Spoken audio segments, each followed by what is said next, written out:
Now, if you're not ready to start with a giant tub, you can start small with a backpack. Put a first aid kit and a flashlight with some batteries inside to get started. Populares entre los jóvenes, pero ahora existe en el mercado un producto similar, pero con alcohol. Juan Ibazán nos explica el peligro que podría presentar. Yes, and we're right in the middle of it, and I'll tell you, the winds may not be as strong now, but the damage is done, and people we spoke with are just glad they escaped unharmed. Guilford Metro Communications. You can't text 911 telecommunicators yet, but at Guilford Metro, it's on the way. Instead of talking about your emergency, you'd text about it. You could have any number of situations where possibly talking may give away someone or endanger them. If you're trying to hide from an intruder, you can alert rescuers without saying a word. You could text 911 about a bank robbery in progress without letting a thief know.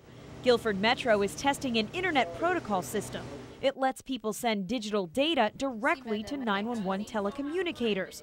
The technology would ultimately allow 911 cell phone callers to send emergency pictures too. Imagine how much that could help our responders. You can snap a picture of a getaway car. Right now, your cell phone could be hard to pinpoint in an emergency. The technology would give 911 responders a more accurate location.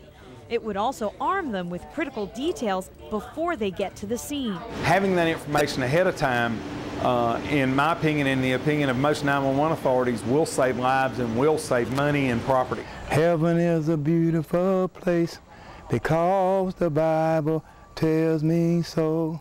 This song will sound sweeter for Manly Porter once he walks away from prison next week. It's a blessing, you know. I just thank God. In 1976, Porter raped a woman while robbing a Winston-Salem convenience store. I'm deeply, deeply, deeply sorry for that. It shouldn't have never happened. That's something that shouldn't have never happened at all. Thanks to a state Supreme Court decision, Porter is getting out early. How do we know you won't try to rape someone again? The only thing I can say on that is that there is no guarantee about anybody about anything. But with all the training and all the things that these people have worked with me on since I've been here, that should never happen again at all. Porter has received work training as well as group therapy designed to prevent him from committing another sex offense.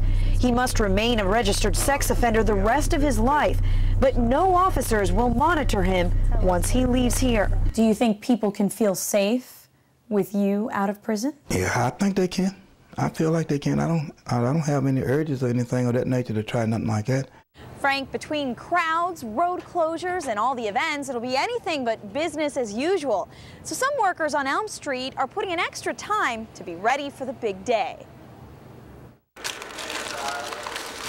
Sending skincare products to customers is the lifeline of this business, especially on Mondays. Typically our busiest day. We usually have double the orders. But come Monday, February 1st, streets outside 2020 Skincare will be closed. Clint Whitlow hopes to be ahead of the game, ready to welcome his historic new neighbor. We're proud to share a corner with the Civil Rights Museum. We've watched it from start to finish. Sunday we do have some extra staff coming in. Still preparing for the grand opening. We'll just pack and ship that day.